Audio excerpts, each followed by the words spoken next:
me, from a teaching standpoint, the word that I would provide for any teacher doing this would be relevance. It is relevant to what we are teaching. We are business teachers on the marketing side with DECA, and on the FBLA side with accounting, with merchandising, with promoting. You could wrap it all in a big bundle with everything that we teach, and the word is relevant, because I think that is what encompasses what this has done. How did I get involved with Spirit Box? I had a colleague of mine who is our marketing teacher, was our marketing teacher, as well as myself, DECA advisor. I was the FBLA advisor. So we had both programs operating very successfully in our building. And she came to me with this idea. We looked at the cost and I said, well, the only way we can do this is if we get it through Perkins funding. So we submitted it to our Perkins funding and they said yes. We have a coordinator in our district office. Our district is fairly large. And so we had a meeting with them and said, what can we do with this? What are your plans? And at that point, I will tell you, we weren't sure. We just knew that we wanted it because we saw a vision for supporting our programs. And as I said, our programs are very large. And I thought, I'm tired of the chocolate sales. I'm tired of the pizza sales. I'm tired of the fundraising in that manner. And quite frankly, kids really aren't interested in that anymore. So up comes the Spirit Box. And so we got the funding and it got approved, and we got our Spirit Box in December, right before the holiday break. So I knew that I couldn't really launch it until the second semester. And I was teaching a management leadership class at that time. And our marketing classes are semester classes, so they were done first semester. And so we looked at the Spirit Box and said, okay, we're going to run this through the management leadership class. And it was perfect for the launch of the program. What did we start out with? When I reflect back on how we started, the very first thing that I did was look at your curriculum. And I was really impressed with the curriculum, thinking, okay, I really like how this is set up, and it's a starting point for me. It's a starting point, and to break down, my class was very large. I had 30 students in there. And so to give them each a role in a team to work on, and that was the first thing that I did, was I broke them into teams, and they had to come up with ideas on whatever team they were on. And I just let them go. I let them freelance with their thinking. I let them make some decisions on their own. And that evolved. And then we would have group meetings. Our biggest thing to decide was what to put in the Spirit Box. What's going to sell for us? Now, I know that we got the starter pack from the initial package that we purchased, and we had ideas on that. What was surprising about that is even before we received that, we had brainstormed on our board lists of things that we needed in that Spirit Box that we felt our student body would purchase. Granted, we're not selling soda, we're not selling chips. We are limited on what we can put in there. So what does that look like for our student body? Because of our federal funding for food and those types of things, we had to be pretty careful with that. However, the kids came up with this list, and when we sat it down with the product, your box came in, it was like Christmas, opening the box that came in. And so we opened it up and the kids are like, okay, check. We had that on our list. Okay, check. We had that on their list. And I think probably of what you guys sent us and what we had on our list, we had well over half of the products that we had brainstormed. So what that told me is that on your side of the business, it's in tune with what we need. You had a kind of a pulse on what should go in that box, and then whatever else the school or us came up with. And so that was our first step in doing that, breaking up the teams, deciding what to put in the box. But I think the most memorable thing about the whole experience with that class and the launch is when we had our grand opening. And we had a grand opening ribbon cutting ceremony. It was a big deal. We invited the whole school to come to the Commons and watch the ribbon cutting. We had the whole juice and donuts thing. For the first 100 that showed up, they got juice and donuts. And we made it a big deal because we are launching a business. We repurposed the name of it from the Spirit Box to the Bird Box because we are the Thunderbirds. So we have 4 businesses in our department that we run: the Bird House, which is our apparel store, the Bird Box, the Thunder Brew, which is our coffee, and now we have the Bird Box. And so the branding and the renaming of it, and everybody knows now, 3 years later, the Bird Box is the vending machine. And so that aspect of it, in looking at the success of it and the launch of it, is having that slogan or that branding right off the start. And granted, your name is on the side of it and our banner on the side of it. Now, I would say that's the other thing that I took away from it that was very personal, was the banner that you guys put on the side of it. Our logo, our graphic, and that really makes it personal. And so that aspect of it, it felt like ours. And from that point forward, we just ran with it, deciding what went in it, monthly promotions. We purchased a TV and we started selling ad space on the TV through our classroom, through our marketing classes, second year management leadership class, a little dabbling with my entrepreneurship class for students who were interested in starting a social media platform. And so they would run all of our social media sites. We had a TikTok for the Bird Box. You can even go out there and look at some of the TikToks that we put out. That some of the comments were kind of funny. I can't believe a vending machine has a TikTok, but it was funny. And it actually helped us promote within the building. The kids got a kick out of it. We got the teachers involved with the TikToks and obviously our students in our classroom. Just this past year, I had a student who had graduated with that first management leadership class that launched it. And he walks into my classroom and he's in his Army fatigue. So he's joined the military. He comes back 2 years later and he looks at me and he says, "Oh, I see you've still got my Bird Box up and running," which I thought was really awesome. You know, after 2 years, he takes ownership that I launched that Bird Box. And it was really cool. He was one of the very instrumental people in the launch of that. Some other things that we did, I mentioned the promotions. Valentine's Day, we would have heart-shaped sunglasses in there. Any big sporting event, maybe our crosstown rival, would be part of a promotion event that we were selling a t-shirt. And we would buy your t-shirt bags that we had, and we would stuff our t-shirts in there. And then there would be some promotional pieces that went with that as well. So along those lines of utilizing what is happening in your building at the time, you can maximize your sales that way. If there was a forensics tournament in the building, our students were all over it. You're going to have 2,000 students walking in this building, and we would clear out and we would load it with snacks and treats because we're outside the school hours. And so we can put stuff in there at that point. And I know one of the things that they're doing this year is they are setting the timed events. In the last 3 years, I did not set up the timed events, and I'm kicking myself for it now in hindsight. However, moving forward, that's the plan, is to set up those timed events on a Friday at 3:30, and then it runs all weekend because our building is very busy over the weekends as well. It is located in the commons of our building, and so there's a high traffic pattern there. And so we just think moving forward, the students are just going to maximize it even more. We're teaching all the classes, and I was the department chair. And so kind of overseeing these businesses, but very much making it student run. This is your business. And, you know, the students will come back later and say, you know what, without those experiences, I would not have gotten this internship in college. I would not have gotten this first job because of the skill sets that it teaches them.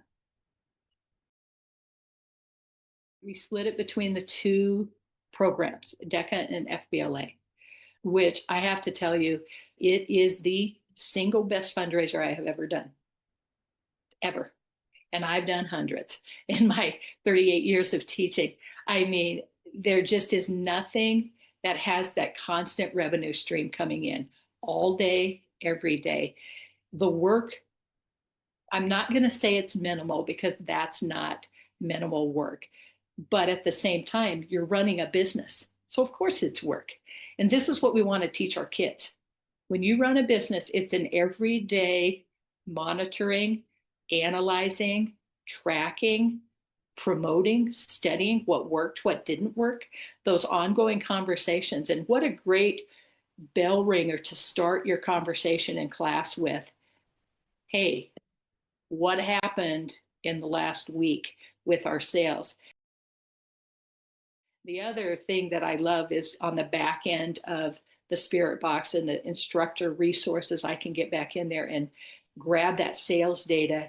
And I even brought in my accounting classes and I would pop that on the screen and they would get a handout and we would go through the data and take a look at this is how you read, this is what this means, and then tie it into the actual daily lesson. So I was one of those teachers that if I could make it relevant and if I could put it in front of them so that they could see what it meant, that is a win, in my opinion, in any classroom. As business teachers, I think teaching out of a textbook is over. I'm just going to say it. It is over because there are better ways, more important ways to get the curriculum across. Now, obviously, we do need textbooks, but in the business arena, there's so many different facets and avenues that you can go. And if you have something like the Spirit Box, it is that relevance that makes it more critical, I think, for learning for the students. They get it because I can show you how it happens. The same thing with our apparel store too. I mean, it all kind of intermixes. But back to my accounting class, the accounting students would always analyze the financials on it. We got paid quarterly with our credit card sales and the weekly cash sales. We were tracking heavily and taking a look at it and making sure they balanced the books, making sure the deposits went to our accountant downstairs. I wasn't the one who walked it down there, they did. And they handed and signed off on it. So we had policies in place with our cash control. We had policies in place with even the credit card data and the relevance of protecting it. Even though, it's all done off site, we still talk about why it's important to understand how credit cards are processed. And that's all accounting in that arena.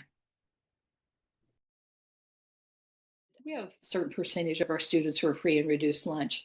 And I always told our students, listen, money should never be a factor if you want to do something. Tagged with the importance of working. I am willing to help you with your cost for registration, hotel, travel, whatever it is, if you're willing to work. And that's what it did for our programs. The kids saw the relevance of it. They saw that, hey, if I work, my parents don't have to give me money. I don't have to ask my parents for money because times are tough. And so that's what it did for our kids is we knew who our students were that needed assistance, but it also helped us build up a little cash reserve for things like we're celebrating our state and national successes. Well, that all costs money. And so you share it. The other thing that we use these funds for, it's not just our FBLA and DECA programs, it's for our business department. We have a teacher who wanted to implement the Strengths Finders Gallup in his classroom, and that costs $10 a student. We can pay for that. And so those are the other types of things that we did with our funds that we raised using the Spirit Box.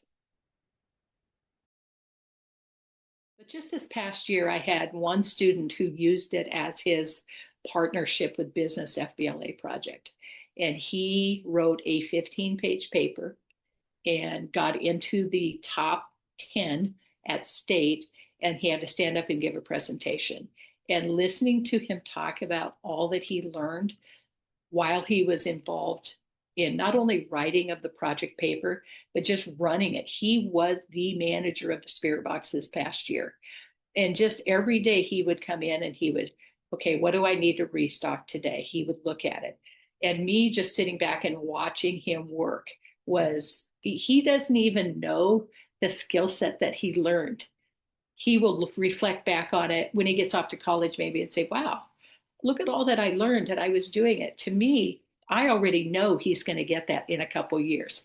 But watching him stand up and perform, first of all, writing the paper is difficult enough, but the analyzing that he did with the bird box, all the way from product, how well did it sell, what were the cash returns, because he looked at everything. He wasn't just in marketing, although he was in the advanced marketing class. He looked at the whole picture of the spirit box. And so watching that well-rounded student, he's a senior, so now he's back for his senior year this year, and taking that experience, and he will be training the next group of students on his experience and all the things that he did, successful or not, he learned with it. So I would say that would probably be my second best story right there, is watching these students really take ownership of it and understand the skills that they're learning, and then watching them go to one of our conferences, whether it be DECA or FBLA, and watching them succeed on a different stage, talking about the same thing. And people look at it and they say, well, it's just a vending machine. It's a little bit more than that. It's a little bit more than that, and I can think back on it. I mean, I told Philip, I said, I get so excited talking about this because I mean, if I put everything else away, this is the one thing I would go with. You get 2, 3, 4 of those vending machines in your building and look at what you can do with your students in your classroom. And it just makes learning fun. It really enhanced my classroom. It enhanced their experience, and it just gave them the skill set I think they need in today's world. We took our social media probably to a different level. Again, I mentioned we had a big TV screen right above the bird box. We sold ad space to local businesses. We put video ads out there with or without the students. Sometimes it was just products that we were trying to move through the machine. Hey, we're having a sale this week on this product. And again, we would watch how that tracked in the classes.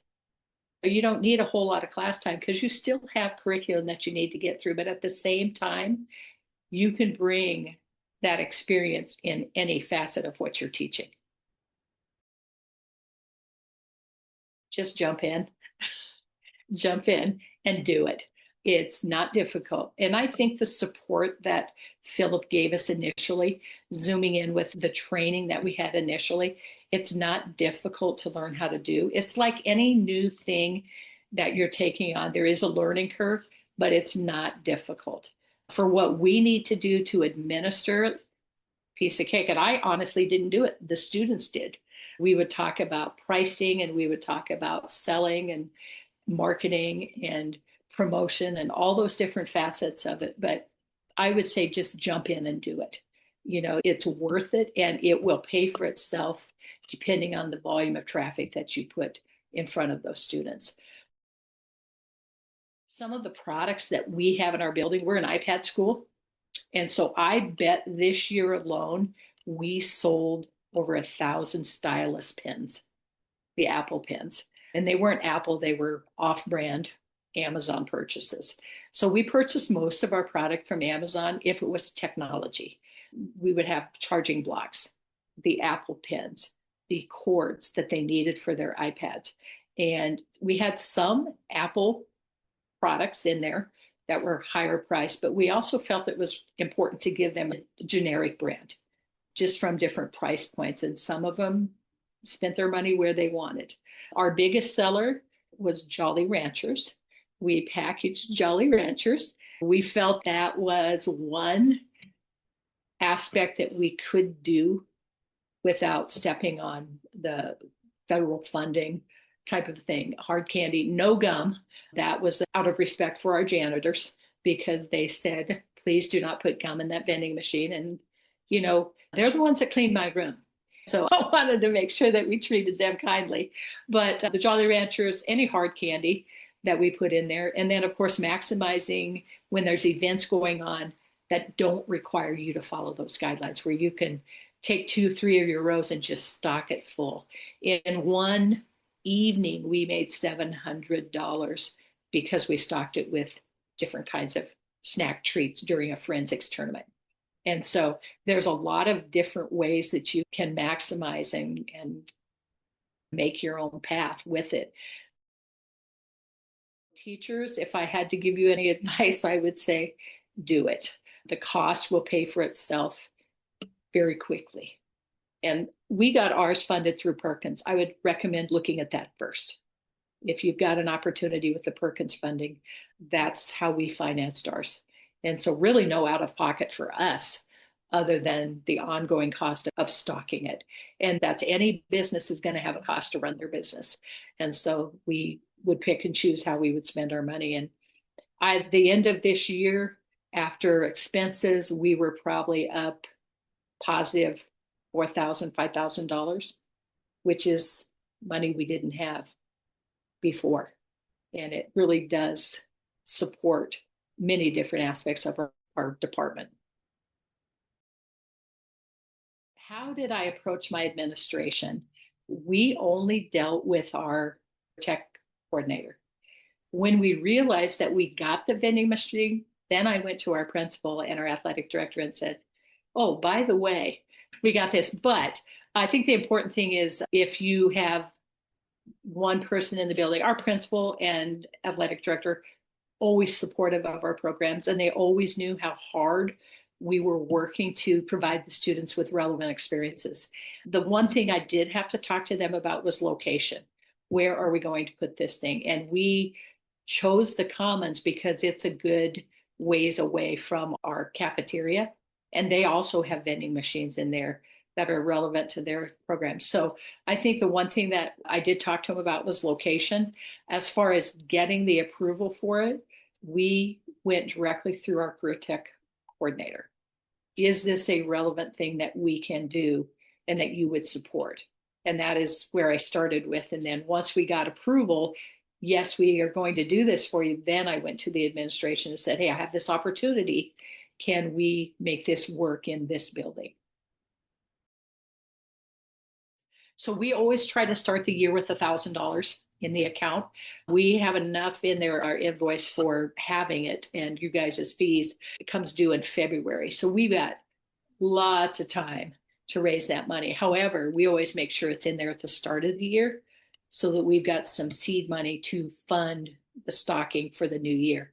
But like I said, it's a constant gravy train of revenue coming in.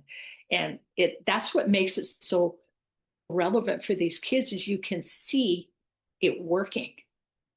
You know, they count the money, I count the money, the cash sales, of course. We track the credit card sales through the online. It's just as fun. And it takes 10, 15 minutes out of your class day. We were on block scheduling, so I had 90 minutes and I really liked that. When we first started, I thought, I don't know how I'm going to fill it. Not a problem, because this gives you more time to actually work on the things that I think kids really want to know. One of the common responses that I heard from students was, I know when I walk in your classroom that we're going to be doing something. I know I'm going to walk away with something. And the Spirit Box, or any of our businesses, was always a part of the class experience because that's what we did. So in talking with Philip, I had asked him, I said, I don't know if you realize how awesome this is. And I pretty much said it like that. I said, this is the best thing we've ever done. And if we could convince teachers and admins that you provide something that your students want, and yet at the same time, they're learning all that they need to know. You're teaching in a different way. You think outside the box, but you're using this as an avenue to teach what you need them to know, which makes it fun. That's what makes my job fun. And I loved every minute of it. And I just think, there's ways to raise funds, and it doesn't have to be the standard that you've always done it by selling chocolate or candy or beef sticks or whatever. We all know because we've all done it, haven't we? And that gets old. And quite frankly, students, They're really not interested in that anymore. They're not. They just aren't. And so what can we do to raise funds? Yeah, you can work 100 concession stands and not give them a tenth of the experience that you're using with the Spirit Box. It's just not there. So if you're a teacher that is interested in providing relevance for your student and making sure that they get it, the Spirit Box is one avenue of doing that.